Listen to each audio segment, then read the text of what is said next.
பக்கத்தில் வாங்கலாம். இது சிவனோட அனுமதி இல்லாமல் அவர் தொடக்கூட முடியாது. இன்னும் எதுவுமே ஊற்றலை. இது அபிஷேகம் பண்ணி கிட்டத்தட்ட 1 வாரத்துக்கு மேலே ஆகுது. இங்கே பார்த்தீங்கன்னா தெரியும். இது முந்தைய பிரதோஷம் அன்னைக்கு இந்த பூஜை செஞ்சுருக்காங்க.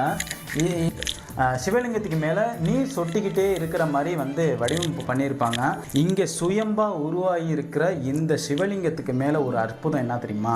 இங்கே வாங்க, இங்கே பாங்க.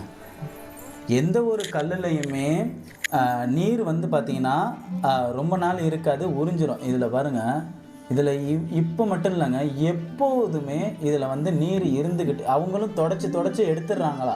நாங்கள் கேள்விப்பட்டது தான். இதில் இருக்குது பார்த்தீங்களா, ஒரு விரல் அளவுக்கு இதில் நீர் இருந்துக்கிட்டே இருக்குன்றாங்க. அப்போ இந்த சுவாமி எப்பேற்பட்ட ஒரு சுவாமின்னு நம்ம புரிஞ்சுக்கணும். எங்கும் பார்க்க முடியாத அளவில் இது சுயம்பா உருவான ஒரு மூர்த்தி தான். இவர் சுவாமியை நான் காமிக்கிறேன்.